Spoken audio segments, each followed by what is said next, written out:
Somebody said, "Hey, can you do a podcast on how to properly tune a protein skimmer?" Yes, And I mean, when it comes to skimmers, we know skimmers. We've been we doing do. skimmers with Reef Octopus for almost 20 20 years. years. Yeah, 20 20 years. years So here. So, we've seen our fair share of skimmers, and yeah. where I don't call myself an expert, but we have a lot of experience. So Yeah. we've seen a lot. Wow.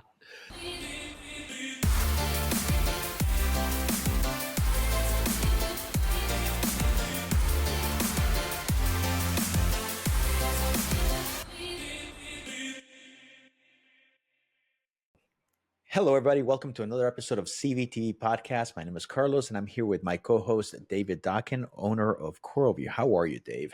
Doing well today. How about yourself? I'm doing well. Good. Today we have a good show. It's gonna Yeah. be a short one, but I think it was a request that we got Yeah. in California, if I remember Yeah. correctly. Yeah. I'm happy. Somebody had a suggestion and any suggestions are more than welcome. We'll definitely put it into our schedule. So, Dave, before we get going with the topic, let's just talk about a recap of the skimmers. Now, everybody, just clarification.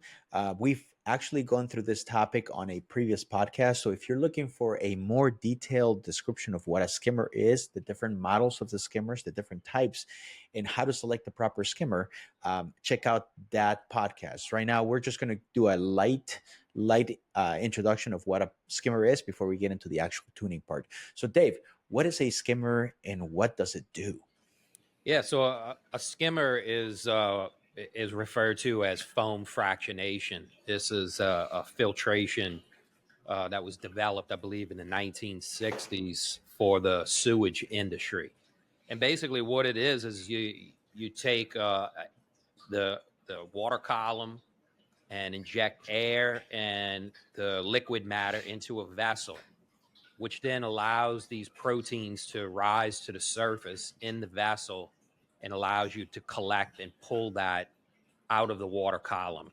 So essentially removing physical or organic waste. And I guess that in simplest terms, that is what foam fractionation does. And it does this in our aquariums, and it does it quite well now. We've come a long Okay. way with protein skimmers in terms of how much air we can inject into a skimmer body and how effectively we can pull even tiny amounts of protein out of the water. Gotcha. Got you. Okay, cool. Just lightly going over different types of skimmers. We have the hang on the back skimmer, which, literally is that for smaller Yeah. tanks, the tanks that don't have a sump, what we called a non-drilled tank. Then you have the regular INT skimmer, which I think is the most common skimmer in the hobby. Yep. We also have the SSS skimmer, which is internal. You put it inside the sump, but the pump itself is inside the skimmer instead of next to the skimmer. For those people that have a small sump, when you have small compartments, we have limited space. That's where you do. And the last one is the external skimmer, which is more common in larger systems, public aquariums, and where the aquariums are, they reached a certain point where that internal skimmer just doesn't cut it anymore. And I think the external skimmer is far more efficient as the tank gets larger. There are external skimmers that are smaller, but when you get to below a certain size, I do think though that the benefit of the larger skimmer does not outweigh the convenience of having the internal skimmer. It's just installation, whether you're installing a big tank or a big skimmer or a small skimmer. If you're doing an external skimmer, it does require the same amount of work, Yeah. so it No doesn't doubt. matter. All right. So key factors of optimizing a skimmer, because this is the topic that we're talking about, is how do we make a skimmer work the best?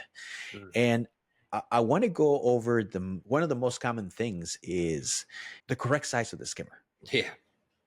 I Yeah. mean, I know that people asked us for how to optimize a skimmer, but if you're using the wrong skimmer size, it's never going to be optimal.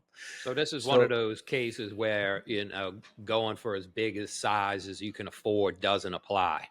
And the sad thing about it is that we have that online, Dave. Yeah. It's still, when you Google it, it still pulls information from 20 years ago, when before the pinwheel was invented, and where, yes, the bigger the skimmer, the bigger the pump, the better you are. But that hasn't been the case in the last 15 years Yeah. at least. Yeah. So that is really old information. Now it's no longer the bigger the better. Actually, you get to a point where it's too big, it's not going to work because the skimmers are just too efficient now. Correct. Yeah. To the So point where you put a skimmer that's not correctly sized, and you have these periods where you see the skimmer would be working, and then all of a sudden there's no collection of anything. yeah, So, for and then people are like, oh, my skimmer's not working. Well, what size skimmer are you using on that 30-gallon tank? You know what I mean? It's like, okay, now we're yeah, finding the problem. for us older people, we call it the yo-yo effect. Remember when we Mhm. were kids playing the yo-yo, up and down, and that's what it is. Yeah. So I'll give you an example, an extreme example of this, but I wanted to get the point across. You have a 100-gallon system, okay, and you have one clownfish, Yeah. okay, and you're gonna put a skimmer that is rated for 200, 300 gallons. Is that skimmer gonna work? No, Nope. No, it doesn't. not So, gonna. so in order to properly size a skimmer, you have to make sure that you have to take into consideration the bio load. How much skimmer? So you size the skimmer based on the bio load. That's ultimately what it is. You can simplify it to size the skimmer based on the size of the tank. That means the tank itself, the four walls, not the sump, because you could have a 10-gallon tank with a 100-gallon sump. That is Yeah. still a 10-gallon tank with only a clownfish in there. Mm-hmm. So a 150-gallon skimmer is not going to work there, because it's just the clownfish cannot create enough waste Yeah.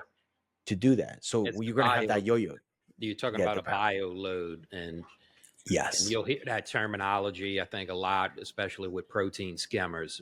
What are you correct. putting in the tank that you want to Mhm. physically take back out?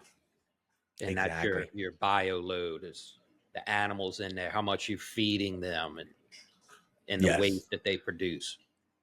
So that right there, tuning how much water and moving the knob, it's not going to make a difference if the Right. skimmer is not properly sized. So we got to you go if you're going to tune something, you go from you start from the bottom and you make yourself way up. So at the bottom, you got the proper size of the skimmer. The next step would be to ensure that the skimmer is at the proper water depth. Yes. Yes. This is a big one. So again, before you start moving the knobs, getting neck extensions, and all this other stuff, let's go back to the bottom. The Yeah. next step is the proper water depth. Now, all the INT and SSS skimmers, if I remember correctly, they usually range between 6 and 8 inches.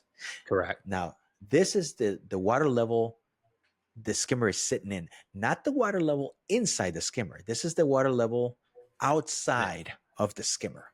Mm-hmm. So how the water level, the water surface level, how far does it get up outside the skimmer? 6 to 8. All right. And then the next step is also, if you have if you have an external skimmer, it's the plumbing. Yes. And now, Dave, you're pretty damn good with external skimmers. So how do you what's the proper way of placing the skimmer if you're doing an The, external? the big thing is you got to realize you pushing water into this skimmer, it's got to exit back out. Mhm. So what does that entail? You have to physically get the skimmer up higher than what the water you're actually pulling from. And why Mhm. is that? Well, if the exhaust of the skimmer is trying to exit underwater, that's putting back pressure back into the skimmer, and that's Yes. putting the water level higher, higher, higher, to the point now you have no control, and the skimmer Mhm. is just going to overflow. So it has to drain, and it has to drain free fall, not Gravity. gravity. Basically, you're not going to put water, forcing that water to back up into the skimmer. One thing to remember to elaborate on that day is also you have to make sure that you place it high enough that even if the return pump in the sump is dead and all that, or stops, that displacement water that comes back and the water level goes up, you got to make sure that that skimmer is still higher than that point. Yes. And this also applies, Carlos, to INT skimmers. If Mm. that water level is too high in the sump, say we Mm-hmm. show a water depth, like you said, of 6 to 8, and you got that skimmer sitting in 10 inches of water, well, now that exhaust is sitting underwater. This leaves you very little, because the water is coming up higher in that skimmer body now, Mm-hmm. leaves you very little control. Once you have water and air injected into that body, you may only have a couple of inches, or it could just straight overflow. So Right. now you have no ability to regulate the amount of skim mate that you want to produce. And Okay. So we got the water level. So we yep, have at the bottom, we have properly sized skimmer. The next step in optimizing is ensuring that the skimmer is installed at the correct water depth outside. Now we're getting into the inner water level. yep, And the inner water level has to be kind of like probably, only a couple, like 2 or 3 inches above the water level. That's where you see the water level of the line. It's kind of hard to tell, but there's a line between where the foam and water, and then it's just foam. foam. And the way I like to easily identify that line is just close off the air. So Mm. wherever it's sucking air, maybe from the silencer, hold Choke it. that, choke it down until you see that line, and you'll physically see it because the air will come almost to a stop. Then that is where your water level is. From there, now you can start adjusting that level. That valve will then increase, and Right. And for those of you that are thinking, well, the water level should be the same as the water level outside the skimmer, the sump. And mm, that's not the case, because you have the pump pulling water and pushing it into the chamber. So that water level inside the chamber is going to be slightly higher than the water level outside the skimmer. So just yes, remember that. But yeah, and you want that. If you're choking the skimmer and the water level is still all the way high, it's not going to work, because then as soon as you put that air, it's just going to overflow, or it's going to give you a really wet foam. So you yeah, got to make sure that that water level goes down. yep. Okay. And a lot of this, Carlos, will depend too what type of foam, what type of Mm-hmm. skim mate do you want. Some people like to run a really dry, where it almost gets like sludge in the neck, and very Mm-hmm. little makes it to the surface and overflows. Some people want more of a wet, where they Mm-hmm. feel like it has more skim mate coming out. So it really it depends, from there where you want to set your water level and what type of skim mate you like to run. Yeah, I think we're getting into that's the next step, is what kind of skimmate you want, and Yeah, that gets into a more subjective, yeah, based on the person and what you're doing. But yeah, the lower the water level inside the skimmer is going to give you that drier foam. The higher the water level is going to give you a very wet foam. So you just have to be careful that if you go too dry, then the skimmer may not pull anything out, and if hmm, you go too wet, you may end up overflowing the skimmer too often, in which case it'll just continually shut itself down because it's too wet, and then it defeats the purpose. So you're gonna have to find that medium in there. yeah, Um, One thing to remember when you are tuning a skimmer, and again, this all comes down to optimization. Don't try to tune the skimmer. Don't try to do all this, especially the adjusting of the water when the skimmer is brand new. yeah, It's going to drive you insane. You're yeah. just going to get frustrated. You're going to get mad. It's just, you know what? Just walk away. Walk Yeah, away. we recommend a break-in period. And some people get skimmers, Carlos, and they're producing foam right away, and they're pulling organic out, and others Every it takes time.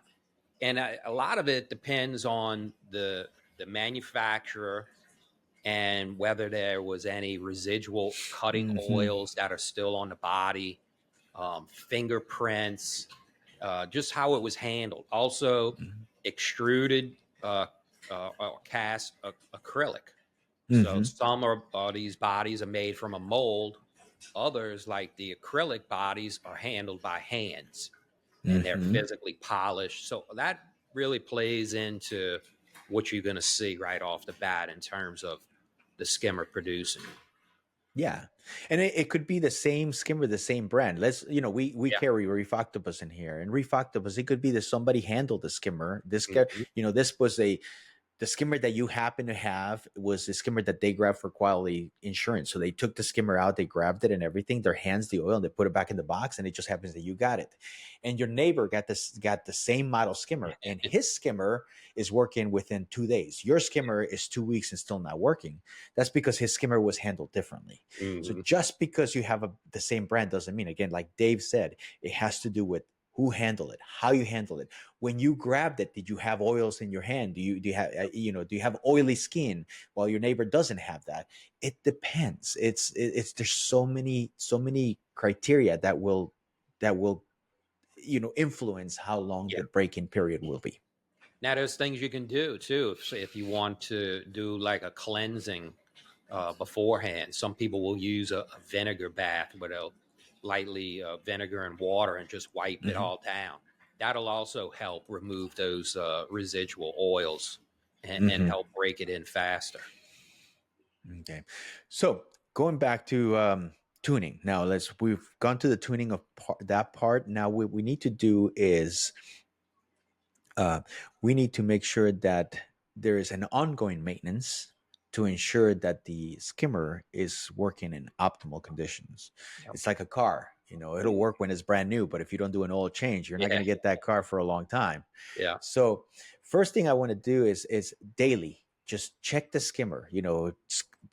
Is it clogged up? You just and that doesn't take it apart and everything. That means just open the cabinet and see the skimmer's working. Okay, it's fine today. yeah, Because debris could be pulled into the skimmer pump, and it yeah. would cause the skimmer not to work, and then Mhm. you wouldn't know for a long time. So daily, okay, like Dave said, main, soaking the components in vinegar, that works great when it's a brand new skimmer. But if you have a skimmer that is already broken in, that is the last thing you want to do. Yeah. All It right. removes all that biological slime coat, if you want to say proper terminology. That's what I refer to it as. Yes. It's like a coating of that just builds up, and that's what really keeps those organics moving and flowing up in there. Yes, and it could be bacteria. It's a Yeah. combination of bacteria and everything, proteins and bacteria that goes in there. So it creates this slime throw, and that causes the foam to really slide up Mm. without any resistance. If you were take that skimmer off and wash it with soap or vinegar, then you're scraping that off, and it has to build up again. So until it builds up, the foam is gonna drag That, yeah. against it, and it's gonna cause the skimmer not to work correctly. So what I recommend is just grab a clean rag, Mhm. soak it in salt water, and then just wipe it. Yeah. Wipe it. Collection cup, you can take it out and rinse it. That's perfectly fine. But the main body, you wipe it. Another thing that we need to do also, Dave, we have to make sure that the air Mm. intake, because of salt creep. Yeah. How many times have we had that salt creep? You're in saltwater hobby, you're going to have salt creep everywhere, Yeah. including on those air intakes. So, got to make sure That, that. yeah. This is a big one, Carlos. And I think, in support, one of the most common ones we get is my skimmer's just not pulling the amount of waste that it was when it was new. It's hardly making any bubbles. And the first thing we have to tell them is take that venturi off. The venturi is where the air attaches and goes into Hmm. the body, and then that goes into the pump. If you take that piece off and look at it from the opposite way, there's like a baffle or a ridge inside of Hmm. there. Where the stem comes down, the air enters. You look in there, you can physically see calcium carbonate or salt creep built up right there, Yeah.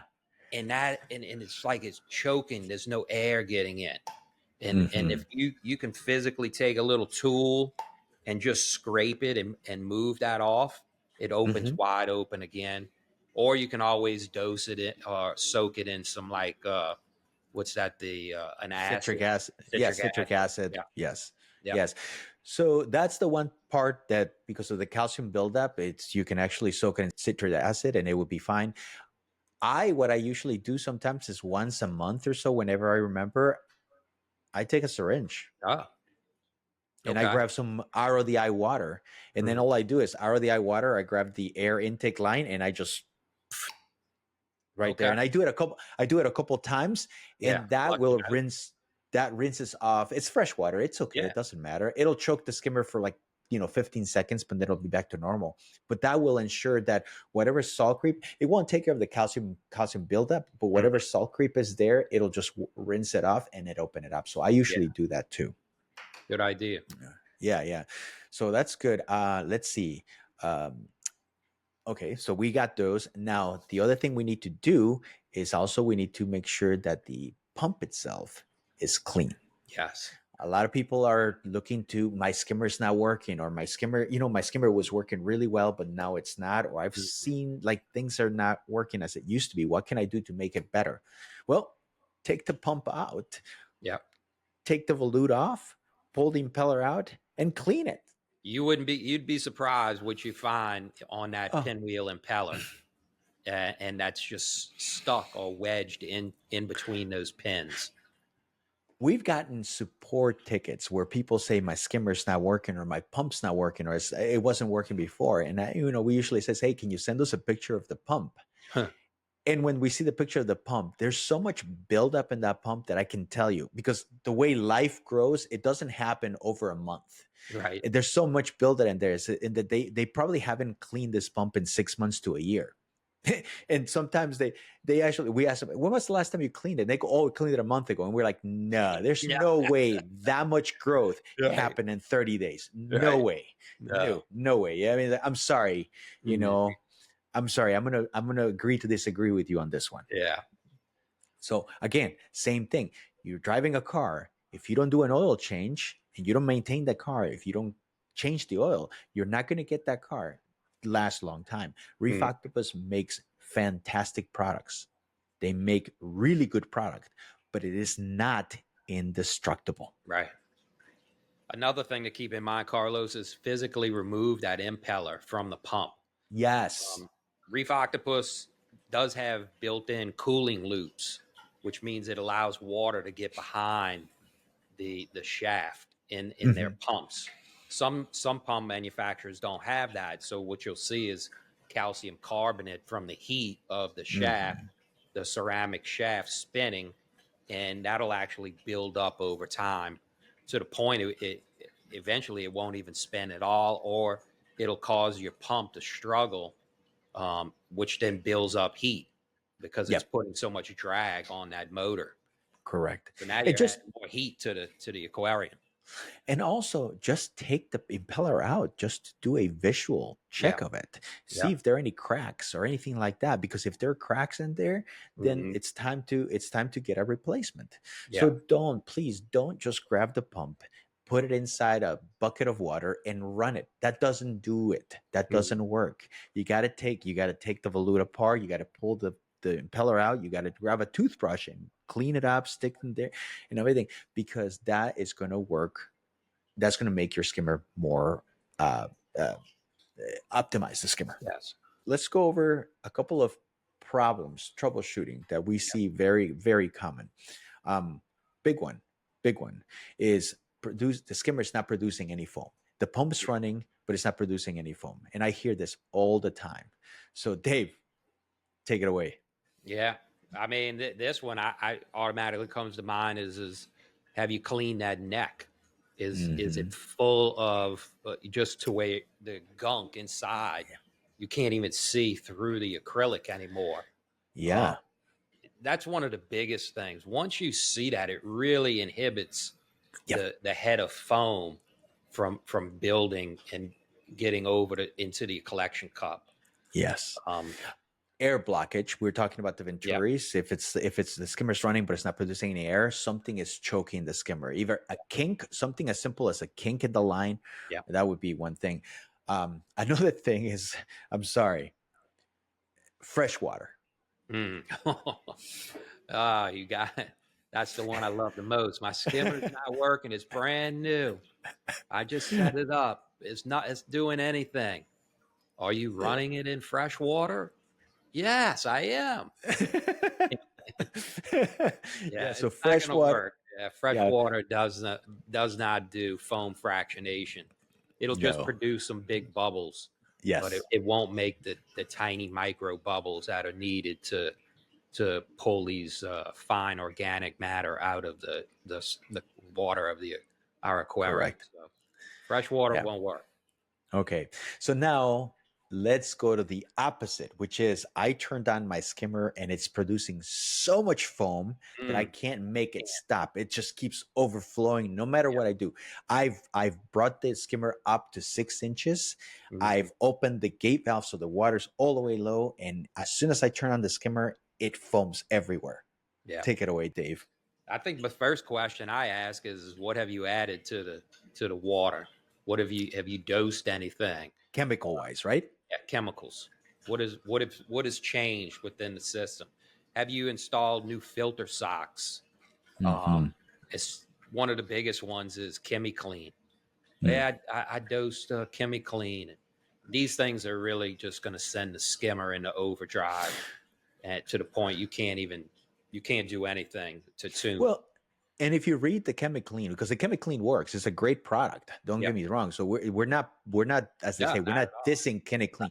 But if you read the instructions, which I know that you know what, let's just be honest, this hobby is a very high percentage of males, and males don't like to read instructions. You Right? know, but it does say on the instructions, turn off skimmer, Yeah. turn off UV, turn off ozone. So it does say that in there. Hmm. Another thing is if you're coming from fresh water and you're new into salt water, you will most likely add some kind of priming, Yeah. a water conditioner to your tank, thinking that that is correct, which is correct to do in fresh water, but it doesn't really work on salt water because that priming, that conditioner, is like adding soap to the water.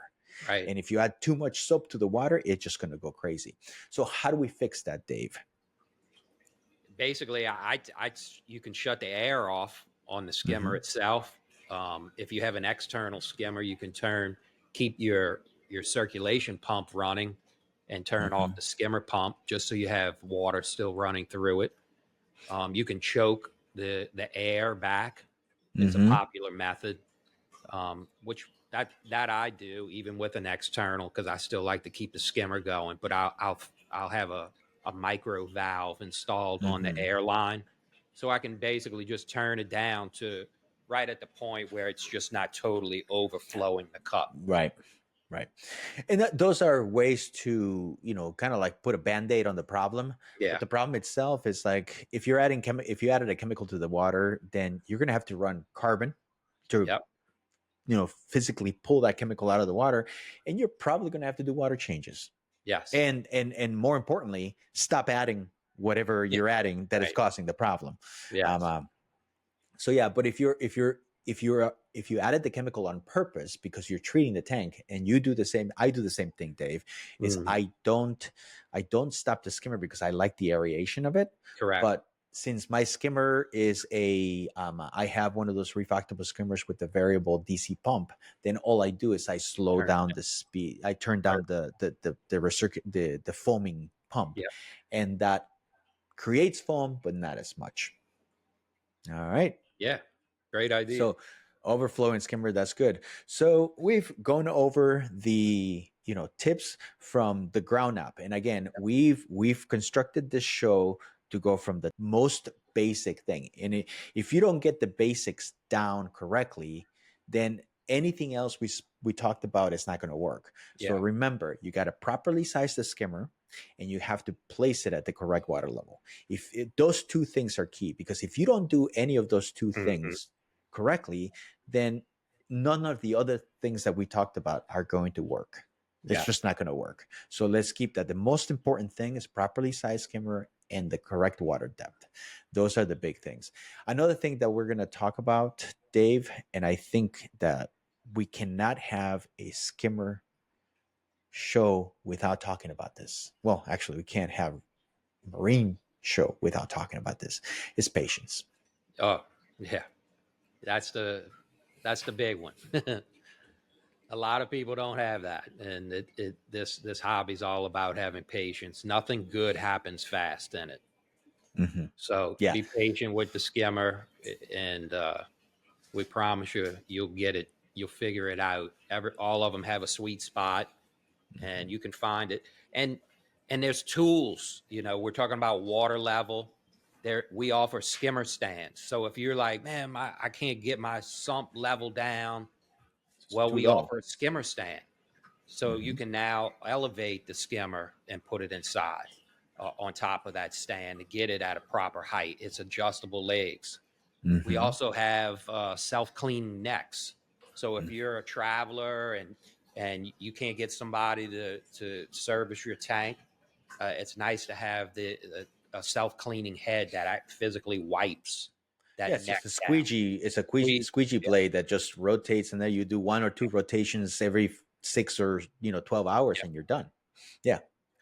Yes, that's a big one, and with that, I recommend squeegeeing it quite often. You don't want to Hmm. squeegee it to where you have a big Too much. sludge coating on that neck, because that stuff just falling right back into the aquarium. Then it Correct. dissolves and goes right back into the column. So put it on a regular timer where it has a Hmm. light film.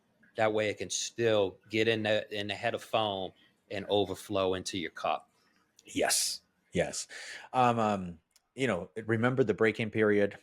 Yeah. Patience is a virtue, as they say, and there's nothing more than that. If you're having issues, if you're still having problems, then if you have a reef octopus, reach out to us. We're here to help you. You can go to support.coralvue.com, or you can send an email to support@coralvue.com. But if you have another brand skimmer or anything like that, just look at the box or go online, Google it, and you'll find the manufacturer, and they usually are able to help you if you reach out to them. Yeah. you know so social media is good, or like I said, reach out to us. We have CoralVue Cares, which is a great group on social media. And also, you know what, if you're in Slidell, if you're in New Orleans, if you're driving on 10 and Yep. you're right by there, just stop by, just Yep. send us an email, stop by, and we'll show you the warehouse. We'll give you a tour, and we can help you out with any questions you have at that point in person. We have an open door policy, and we always welcome people to check, to visit us and check us out.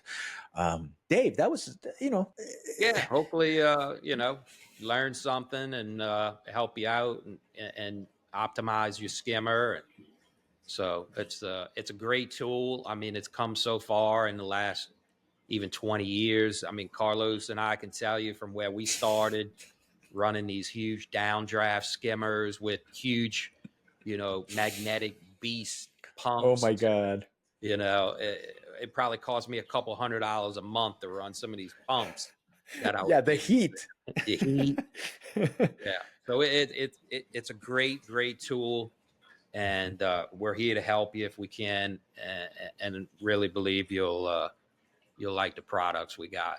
Yes, as always, thank you so much for listening, everybody. Again, if you are listening for the first time, uh, just make sure you hit the bell, subscribe, thumbs up.